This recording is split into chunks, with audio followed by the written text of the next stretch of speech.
Hey there friends, Dave Paulides, CanAm Missing Project, a copyrighted edition for our video channel, and this is the Bigfoot class, Bigfoot 101, and we're well into it now. And if you've been with us from the beginning, I've had a lot of positive feedback that you guys have learned a lot, so thank you, and thanks for hanging in there with us. It's been a journey, and I've got some things for you today that are going to look back on history, and I think that's going to help. And in fact, I'll read you a segment out of one of my books that talks about something that's very relevant to this class. A couple of things. January 12th, coming up real quick. I'm going to be in Golden, Colorado, and I'm going to be presenting our movie in a auditorium theater. I don't know, I've never been there. It's set up by the Sasquatch Outpost. So if you're anywhere in Colorado where you can get there, please come on out. We've got a few seats available. Go to Sasquatch Outpost. It's in Bailey, Colorado. You can look at it online and get your tickets online right now. And that'll be a lot of fun. So many of you know that my son Ben was studying the Bigfoot topic from a religious perspective. And he knew I'd done that. And when he started to do it, he did it in his own genre, which was the Bhagavad Gita. And the Bhagavad Gita is one of the oldest written texts. And when I started to read what Ben sent me, I was blown away. Now, Ben was the director of Missing 411, our first movie, and that was the title of it, Missing 411. You can watch that free online on YouTube, I believe, and Missing 411, The Hunted was our second movie. You can watch that on Amazon. And please watch them. They're good, and they'll give you a ramp up to this movie, Missing 411, The UFO Connection. You can watch that on Amazon, Vimeo, iTunes. If you want to get the DVD or the Blu Ray from us, and you can get it from us at our online store, NA, the address for the online store, NA, like North America, bigfootsearch.com. Go to our store and you can find it. But when Ben was directing the movie, we always had talks about Bigfoot. Ben was a believer. He had gone out and seen a lot of things, experienced a lot of things, and he was a big, big reader. And he said, Dad, in the Bhagavad Gita, they talk about a forest demon. Now this is hundreds and hundreds and hundreds of years ago. And this forest demon stole women. It was hairy, but it looked human. It walked like a man, and it lived under the mountains. This is a slide on one of my presentations. Kind of see what it looks like, and the name of the literature that it came out of. Now, why do we study history? Because history teaches us what our forefathers faced, which is why I wrote the book Bigfoot, Wild Man, and Giants. And in that, I talked about a series of findings in North America by farmers and ranchers and things of giants in their fields, buried. Now also, in my book, I wrote it. Harvey Pratt did the drawings in it, the artistry in it. In fact, Harvey did that painting of the cover that I have. Yes, I do have that. It's awesome. But there's a short segment in here, and it's called The Mormon Bigfoot.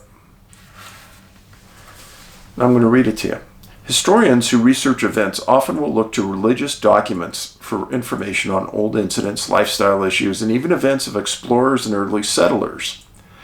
In the Journal of Mormon History, Fall 2007, Mormon History Association, Matthew Bauman wrote an article about Cain Mormons, and Bigfoot.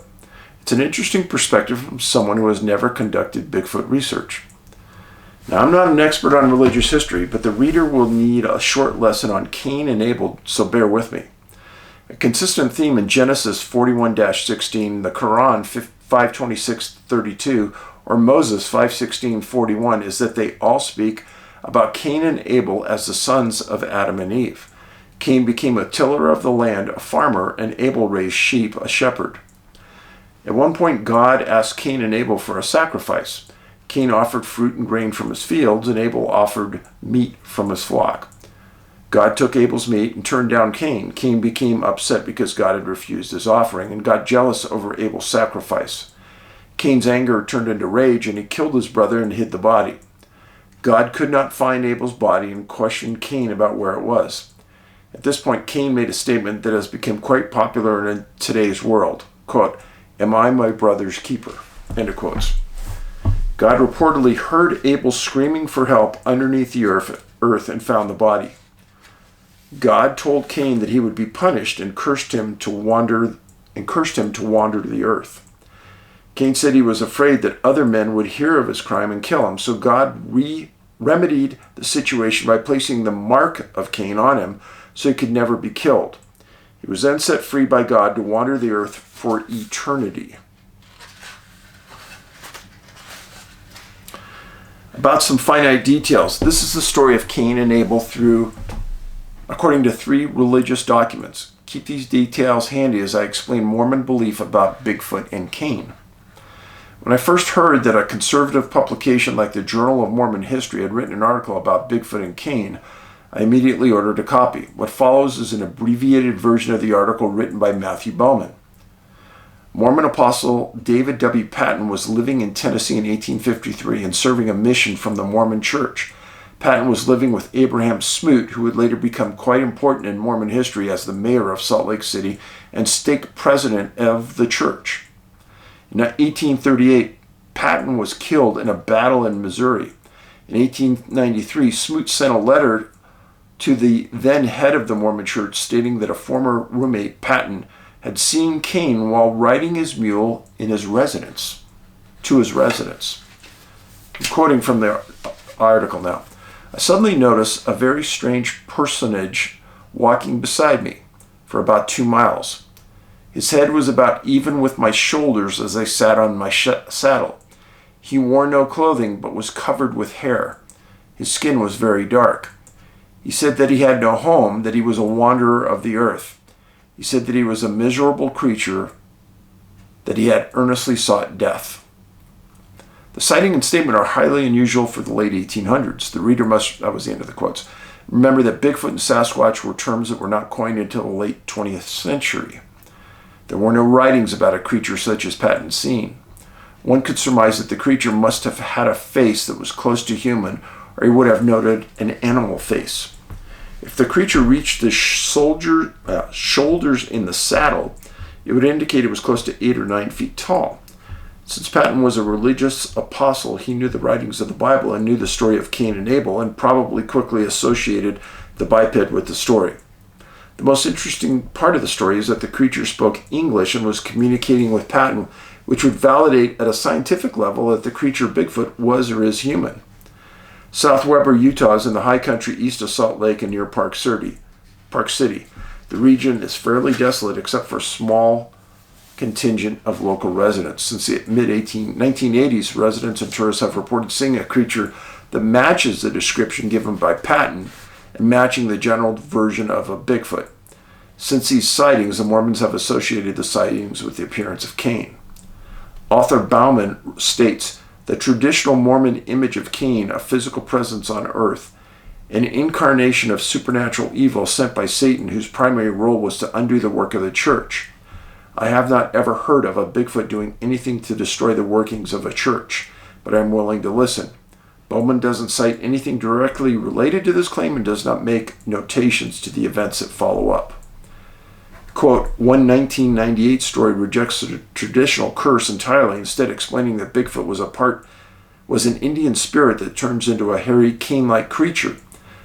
There was no citation given for Bauman's statement, but I've heard this claim several times. There is a correlation between Native Americans and Bigfoot is a constant theme that we may delve into in Bigfoot research. There are several aspects to the Mormon belief that Cain is Bigfoot that are intriguing.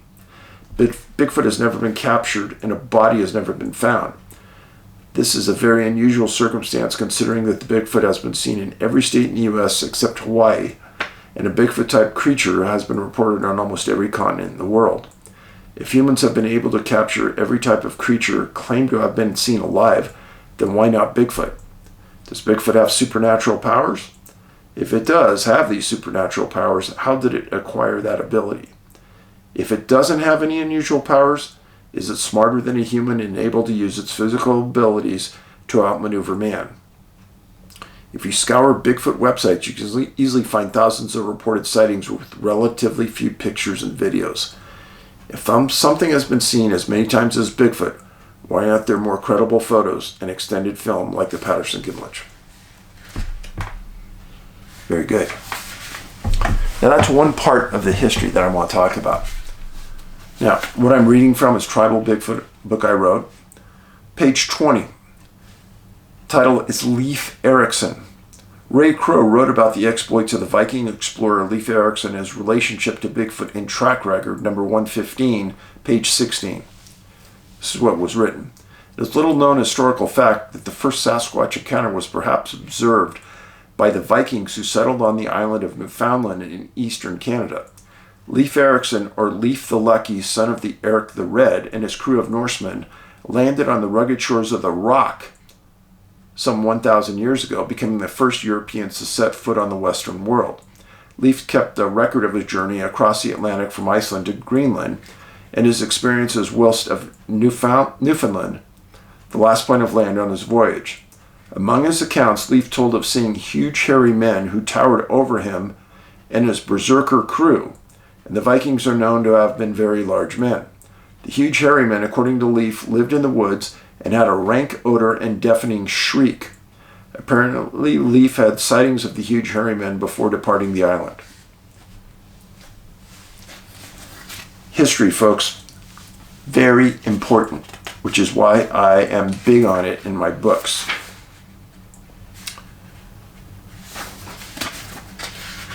Another story.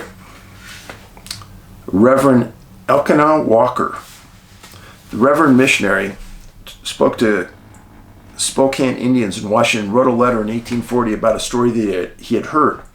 The correspondence, part of a permanent archive in the Holland Library at Washington State University, is reprinted from Washington Magazine, 1998. The narrative follows. I suppose you will bear with me. I trouble you with a little of their superstition, which has recently come to my knowledge. They believe in the existence of a race of giants which inhabit a certain mountain off to the west of us. They account that they give the giants will in some measure correspond with the biblical account of a race of beings. They say their track is about 1.5 feet long. They will carry 2 or 3 beams upon their back at once. They frequently come at night to steal salmon from their nets and eat them raw. If the people are awake, they always know where they are coming very near by their strong smell, which is almost intolerable. It is not uncommon for them to come in the night and give 3 whistles, and then stones will begin to hit the houses. The people believe that they are still troubled with their nocturnal visits. We need the prayers of the church at home. Then there's an article in the Bear Lake Democrat, Paris, Idaho, October 20th, 1883. Outlines what appears to be a female with 3 Bigfoot-like offspring in swampy rural area of Louisiana. They were heard to laugh. Quote, it was like a human laugh, evidently, but still it was so shallow and unearth-like that it sent a chill or terror through us. End of quotes. Their physical description followed. Quote, their heads were shaped like human beings, but the mouth and nose coming together broad and thick. They bore the shape and semblance of a bear, being covered entirely with long, coarse black hair. It's a very odd story, but worth including in the historical perspective. Yes, it is.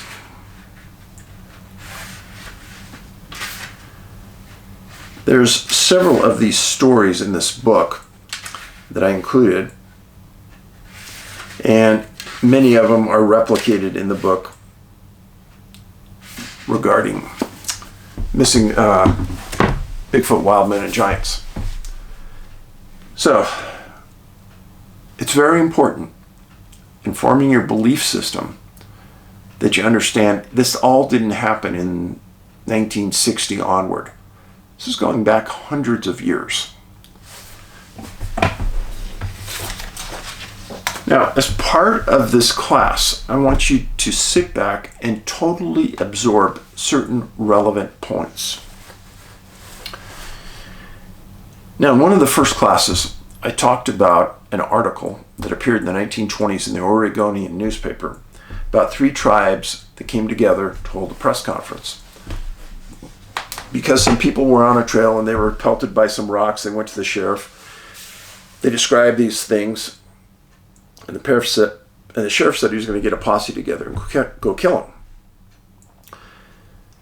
So when the tribes got together and said, no, this is a tribe of people. Different. They look different. They are different. But they have a language and we trade with them. Again, you won't hear about this article from other researchers because in the article it also says that they had supernatural abilities. They could be almost ventriloquists with their abilities. Now this contradicts everything that other people want you to believe. That they're an animal, that they're stupid, that they should be killed. Well, these tribes said 3 different tribes, not 1, 3, said that they're another tribe of people, they trade with them, etc., etc. Now, do you think in the early 1900s 3 tribes would come together and say this unless it was totally true because of the ridicule and people making fun of them? I couldn't find anything that made fun of them.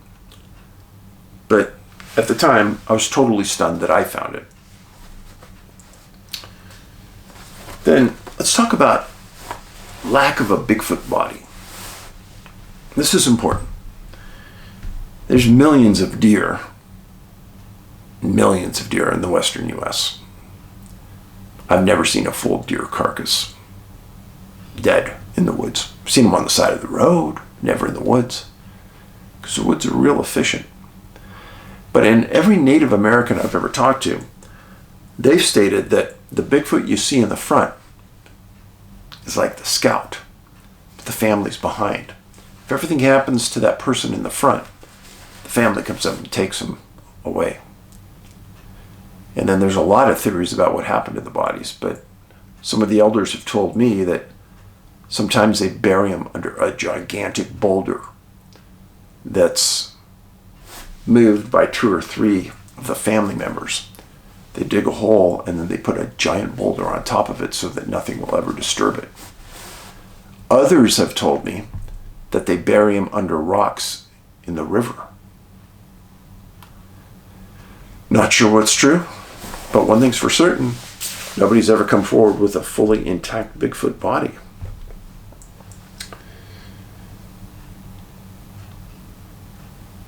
Let's talk about what the other side believes, that this possibly might be a Gigantopithecus or some kind of monkey, ape, gorilla. Well, there's never been any monkey, ape, gorilla in North America that's been found in the wild. Never any hair, never any bones. So how could you have that belief system? And the Gigantopithecus claim, that was only found in Asia. It was found hundreds of thousands of years ago. There was never any proof that Gigantopithecus stood upright. So it's a flimsy argument at best. They've never found fully intact Gigantopithecus bones. It's only molars, some jaw, very small remains. But on the opposite end of that equation, there have been giants found in North America. Giant humans. Oh, Dave, that really changes the perspective of the challenge here. It sure does. But those giants that were found, every time they were sent to the Smithsonian, and the Smithsonian denies having any of them.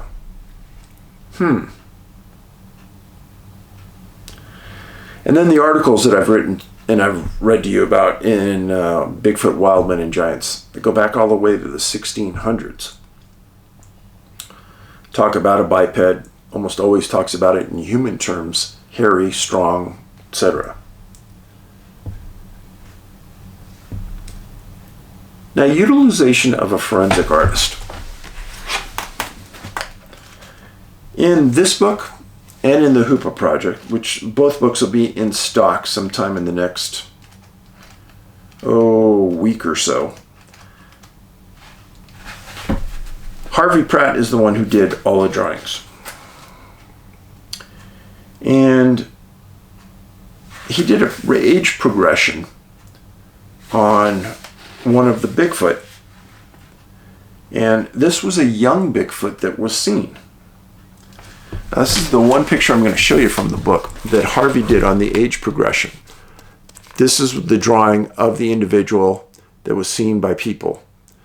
And then as it gets older, Harvey progressed it. Doesn't look like an animal, does it? But this is what all of the drawings sort of turned out to be, human-like. Now, Harvey's one of the best artists in the world, and I've seen him draw everything you can imagine animal-wise, horses, everything. Does he know how to draw those things? Of course he does. But that's not what the people were describing. And my reason to bring in a forensic artist, because they listen and they draw to what the person says. It's the person's drawing. It's not Harvey's drawing. They have control over what the drawing turns out to be. Now, there was a show on TV, a really good show, one of my favorites, called Monster Quest. It was on the Discovery Channel. And the executive producer of that was a man named Doug Hychek. Doug and I are good friends. Super smart guy. Remember the name of the show? Monster Quest. Well, after the show, it ran its circuits, blah, blah, blah, and I was doing my work here. I called up Doug and I said, hey, Harvey just took a close-up of the Patterson-Gimlin footage. Took a close-up of the face and took all the hair off the face. And we got an unusual result. And Doug goes, yeah, we did this too. I go, you did? Yeah, because we wanted to see what it was like. I said, I don't remember seeing it in any of your Monster Quest shows. No, Dave, you didn't see it because it turned out too human. And we had a Monster Quest show, so that wouldn't have worked. Wow. So all of you people out there that think, only Paulides is pushing this agenda. There's no supporting documentation. That's a bunch of bull. Again, you've been slowly maligned to believe a certain way by what's on TV, by what's in the press, etc. Now, Harvey, when he did it for us, he had done this hundreds and hundreds of times. When people come in with a fake beard or a real beard and rob a bank and they're on film, a lot of times right afterwards the people go back, shave the beard off. And the police need to know what they're looking for. So Harvey has the ability to look at a picture, take the beard, take the mustache off the individual and show what it looks like. And he did that with the Patterson-Gimlin footage. Looked human. Looked very human. So, and then when I first met Harvey, Native American, Cheyenne Arapaho Native American chief, we had many conversations about Bigfoot. He said, Dave, yeah, there's a lot of shows that demean the Native American and our beliefs and what we have stated we've seen. And when you watch many of the shows on TV, you can see they don't give them credit for what they've lived for eons. But Harvey said he didn't know any tribe that thought it was an animal. And when we went out and went to different tribes all over the area, Midwest, nobody ever said it was an animal. Ever. and yet they live around them. And that's part of the evidence that we need to talk about. Because if you're going to view a topic, why wouldn't you go to the people who are around it more than anybody else? That'd be the Native Americans.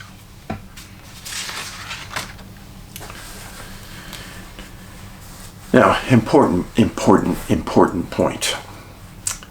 When we did the Bigfoot DNA project, if you go to our website, anybigfootsearch.com, you can scroll down and find it. And also, I'm going to say this. You notice our websites on Bigfoot and on missing people. There's no ads. I didn't monetize it. I didn't throw things up so you can't read fluently. I left it alone. I'm not pushing that agenda. So when you go on our site and you read up about Bigfoot DNA, one thing that we did that nobody else has done is that when we got hair, we sent it to a hair and fiber expert to make sure it matched nothing else in the animal kingdom. But everybody else just takes the hair and immediately goes to DNA testing. Super stupid. I don't understand it. That's got to be the most idiotic thing to do I can imagine. Because all hair is different. Catch that? All hair is different. And these experts have categories of all the different hair in the world. So if it comes back and it's a typical animal, then obviously it's not going to go to DNA testing. If it comes back that it's no known animal in the world, and then we go to DNA testing. So we had 111 samples, mitochondrial and nuclear DNA. And the most important thing I did in that DNA class, and I want you to go back and watch it if you haven't, is non-human hair came back with human qualities in human DNA. Never been done before. Non-human hair came back as human DNA. And the nuclear DNA, the most important part, tracked a female, human female, back 12,000 years, and there was no male match in GenBank. Why is that important? Well, GenBank is the world receptacle for all DNA. Anything, anywhere that's been DNA tested comes back there. They have 352 billion base pairs back when we tested. Probably have many more now. But of all those base pairs, they couldn't find the DNA that we had in a human male world. But they could find the female back 12,000 years to the Middle East. And the point I made in that DNA show, or that DNA class, and this is an important one that you gotta understand. And when you hear this crap spewed around, you gotta be the smart one to speak up. They said, it's human contaminated. You know, that's how they got those human results. Sorry, no. And why is that? Because if it was human contaminated, then we'd be able to find the male side of the equation. But the male side, in the ones we tested, didn't exist. Now, why would we find it? Well, let's say I touched it. Well, they would find a female side on my mom's side and going back to Russia, and a dad's side going back to Greece. But you see, we couldn't find the male side in our samples. Look at Scott Carpenter's work with the Nephilim. Scott Carpenter has a great website. He's written some superb books on the DNA project and on Nephilim. And he's a well thought out researcher who throws some arguments at you about this, very difficult to overcome. None of the DNA we took anywhere came back as Denisovans, Neanderthals, apes, gorillas, Gigantopithecus, nothing like that. Nothing. So what does that mean? It means exactly what I said. Our DNA test was right. Our DNA results and study was right. And it's very hard for the scientific world to think a bunch of amateur yahoos went out and found something that nobody else had found. I don't think it's true. I think groups before us have done it, found the DNA. It didn't fit their paradigm. It didn't fit what they'd been saying in the public for the last 20 years. And they just ditched the results. And friends, I could put together another group. We could go out and do it again. It would prove the same thing. It's not that hard to do. Not that hard. But you see, the people that are entrenched in this arena, that are the biggest mouthpieces, that can scream the loudest, that can take you on and make you feel like you're 3 feet tall, those big mouths out there, they won't ever put their money where their mouth is. You see, when we did this, I didn't care what the results were. I just wanted results to understand what we're dealing with. They care. They care a lot.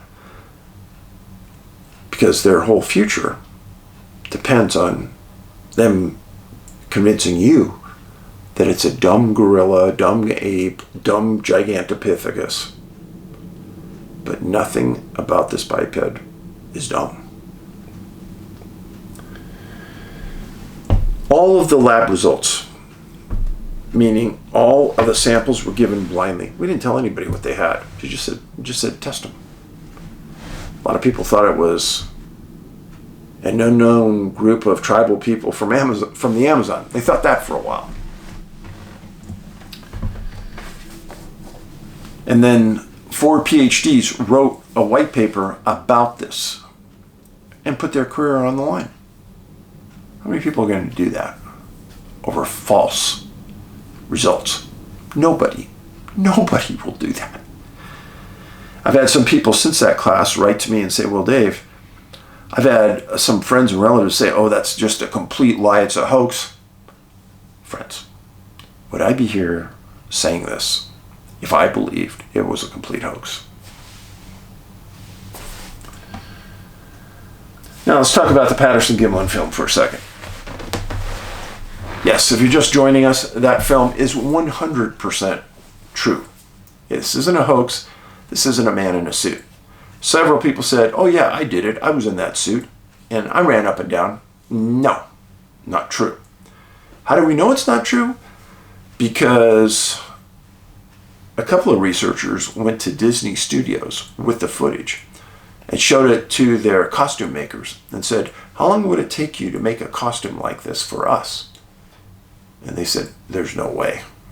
We couldn't do it if you gave us 10 years.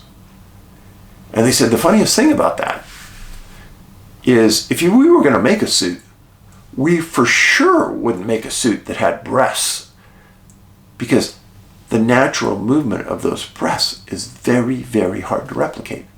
But the Patterson-Gimlin biped had breasts. Oh yeah, that's right. Important point. Ape gorillas don't walk upright like that Patterson-Gimlin biped did. And there's no evidence in the world that Gigantopithecus walked upright either. Now, when you talk about other researchers doing important things, Rob Alley, a Bigfoot researcher, wrote a book called Raincoat Sasquatch. I've talked to you about it. And in that book, he interviewed a lot of First Nations, Native Americans, and a lot of fishing crews that had seen Bigfoot in the channels around the islands along the Alaska coast. And they saw him swimming. And a lot of times they would come up onto the boat in the middle of the night, scare the heck out of the crew. But the point is that gorillas, apes, etc., they don't like to swim. Yet these Bigfoot were seen in the water all the time. Water. Now Rob Rob and I are good friends, and he's talked to me about a place up in Alaska where these giant trees are upside down in the forest, dead. It looks like something pulled them out and shoved them straight down, top down into the ground. Rob says it's the strangest thing you can ever see. And he says there's no cable marks on the trees. There's no understanding how it was done or why it was done. I thought, wow. Now, if we happen to stop anywhere near that island on our Alaska cruise, I'm going there for sure. Oh yeah, the Bigfoot Alaska cruise is still on. September 2023. Go to Sasquatch Outpost. Now, sometimes it's hard to believe something unless you actually see it. And when Angie and I first started to go out, it was a very touchy topic to talk about this kind of stuff about Bigfoot. But I knew sooner or later that she was going to hear from somebody else or see my name somewhere. So one night I just gave her the book and I said, yeah, you know, between now and the next time you see me, let's talk about this. Let's just say she was a little stunned. And she was somebody who loved the woods, hiked out by herself and with others all the time. And then after we were dating for several years, we would go into areas specifically where either there was a high frequency of Bigfoot activity or we were looking for a location where somebody went missing. We'd seen a lot of different things, lots. But we were on a trail one time and it had just snowed, and off the side of this mountain come these tracks. Giant human tracks with toes. One right in front of the other. We talked about this. Bigfoot walks in a weird way. Puts one foot right in front of the other foot and walks. If you see a staggered walk, it's human. Bigfoot will put one in front of the other. It's exactly what we saw. Snowed about 8 or 10 inches on this trail. First people in the morning. Comes down across the trail. A river's about 30, 40 feet away. And it stops. There's no trees around. I looked very carefully. They did not back their way out and back up the mountain. They just disappeared. When I saw it, I knew what I was looking at because I had talked to other researchers who had experienced the exact same thing. Now, this was right on the edge of Rocky Mountain National Park. There had been sightings around the park before, so again, this didn't surprise me. But I think it surprised Angie that she was actually seeing something highly unusual like this. Sometimes I think if your mind's not open to the revelation, you may never see it. Another time we're in Wyoming, and it was a missing persons case. The case was about 60 years old. And I'd never been to this one area. It was beautiful, and we decided to hike in and go to it. Angie's in the lead, and we come to this area. The trail took a slight turn, and she just stopped. She said, "Dave, come here." And there was a giant human-looking track. Giant. That's pretty unusual. So she's the first person. She gets out her phone and she puts her foot right next to the track to give it depth and comparison. And tries to take the picture, and boom, her phone goes dead. She said, "Dave, that's really weird." When we left this morning, my phone was fully charged. I said, "Okay, I got my phone." So I take out my phone, put my foot next to it, zap, dead. Okay, you can do that to me so many times. I've got a camera in my backpack.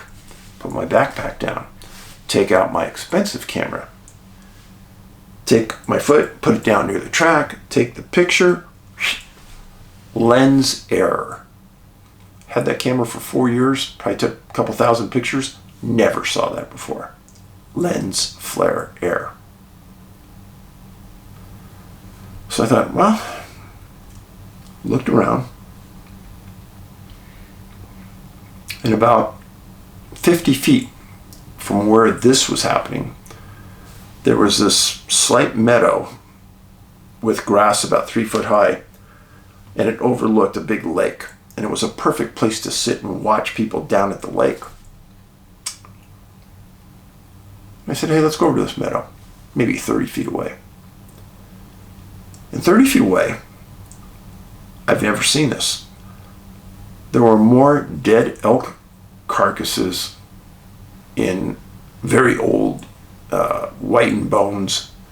I've never seen, there's probably 10 of them, all in this one area. And then we went down off that hill, and we hiked for like another couple miles up this trail, up this one side of the lake. And we got to a place that was real pretty, and I said, I'm going to try my camera one more time. I tried the camera, worked perfect. Took out my phone, had like 15% of the battery left, took a picture with that. Angie took out her phone, worked perfect. So what is that ability to eliminate battery life like they do, or to interrupt instruments? Well, many of you know that I've been a MUFON investigator, Mutual UFO Network investigator, for many years. And I've read just about everything you can imagine about people being abducted. And one of the things that they report is if they're in a car, their car will just shut down right before an abduction occurs. They try starting it, nothing will happen. And then after the event, they'll be back at the car starts as normal. Same as our cameras. So, is there something related between what happened to us on that trail with our batteries and our phone and our camera and something that happens to abductees? Do I call that a paranormal event? I don't know if I'd call it that, but I would say it's very odd when it happened to 3 different instruments. Now, the trail's coming off the hill, obvious giant human type tracks. It's like 20 degrees outside. Nobody I knew had a foot that big, and it stops in the middle of nowhere. Way too far to jump to the river, which was partially frozen anyhow. Couldn't jump into a tree. What was the point? We talked about that a lot. I think it was something that we were meant to see for whatever reason. Yeah, we did go further on. And that same trail, we've had so many unusual things happen. But the point of me telling this is that if you go out and you go into the woods, you have to be aware of your surroundings. Now, being a policeman for all those years, I'm somebody who's acutely aware of what's going on around me. Noises, smells. I look down as much as I'm looking up. And a lot of people don't look down very much. But that's where the tracks are going to be. Now, if you're on a real dusty trail, might be a good place for some tracks. If you're anywhere near the bank of a river, creek, stream, you start paying attention. Especially near a spring. For some reason, a lot of springs, there's a lot of activity around them. So, in this class, I want you to really remember those highlights I told you about. Article, let's go through them one more time. Article written about the 3 tribes. Supernatural abilities, ventriloquism, have a language they're traded with, called the Celtics. That was northwestern United States. Why would those tribes, 3 of them, lie? Think about it. It doesn't make any sense. Lack of a body. Never found ape gorilla bones in the wild, North America. Gigantopithecus claim only in Asia, never been found outside of Asia, never in North America. Giants in North America? Yes. Articles of Bigfoot, Wildmen, and Giants in my book. The giant stories are in the book and the articles are there. Utilization of a forensic artist. Show the face. Important part. Shows a human quality to it. Doesn't have that strong gorilla look. Doug Hychek on Monster Quest confirmed that when they had their artists do a sketch of the Patterson-Gimlin face, it was human. Like, Native Americans don't view Bigfoot as a monster. All samples, Bigfoot hair samples, are vetted before they're tested for DNA to make sure that they are of an unknown species. Non-human hair returned human DNA. The most important part of that study right there. Nuclear DNA. Female tracked back 12,000 years.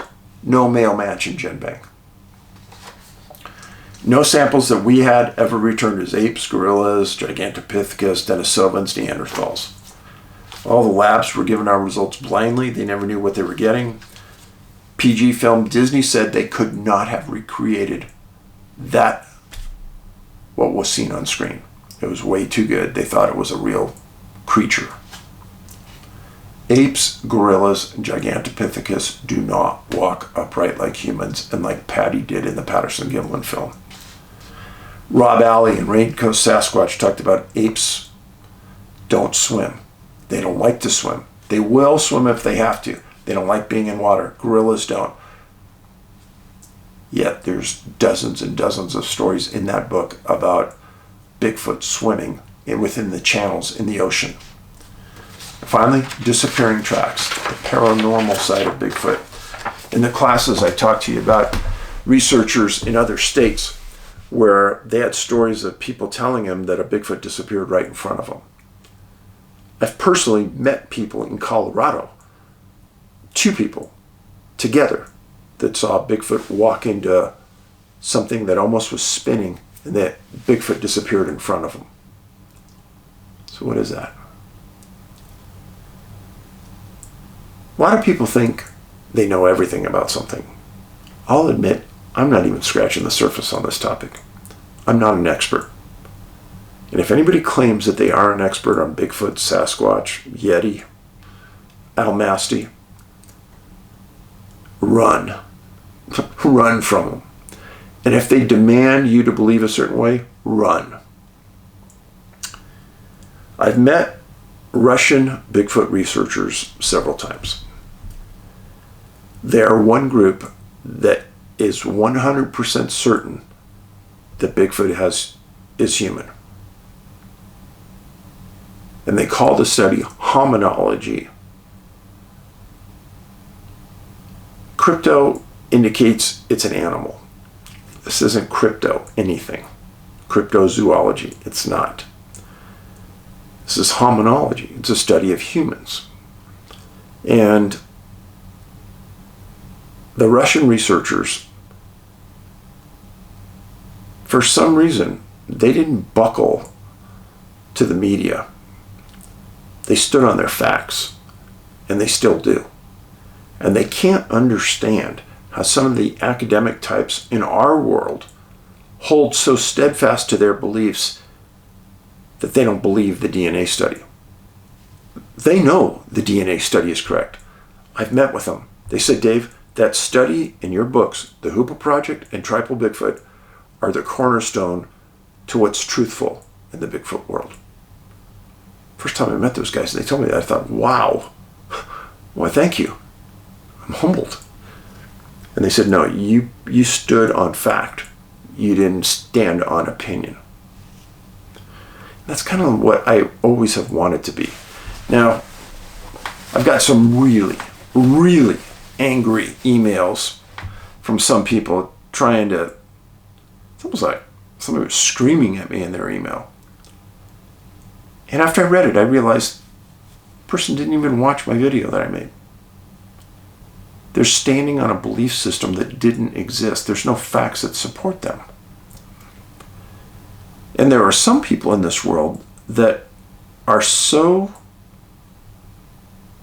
infatuated with some people's degree that they're willing to forego their logical beliefs in their brain to follow somebody just because they have a PhD. It's bizarre.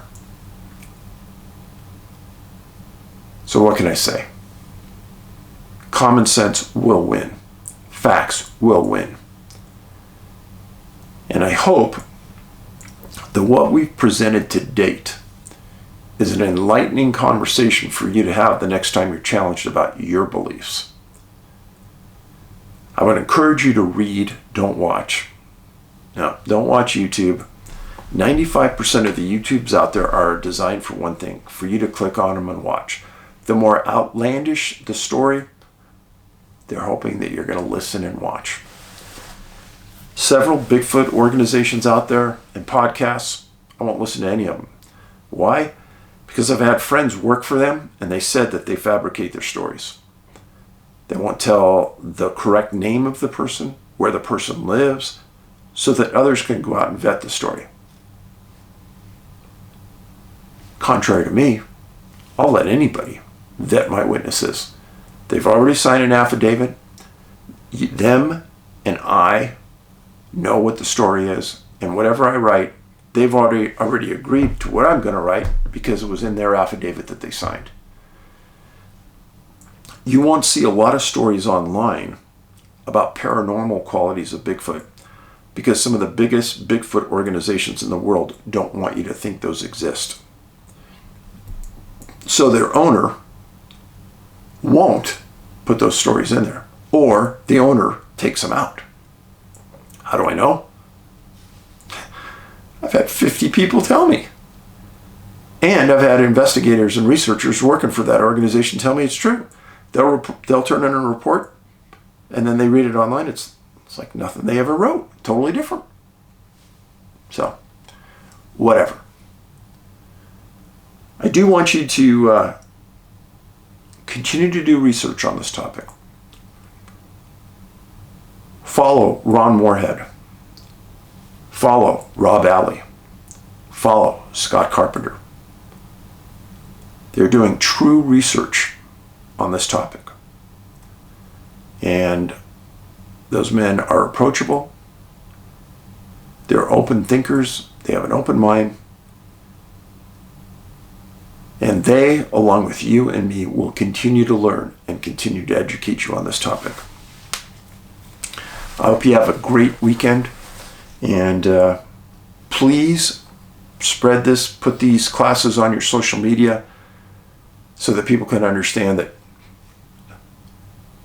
there are facts behind this topic. Paulides out.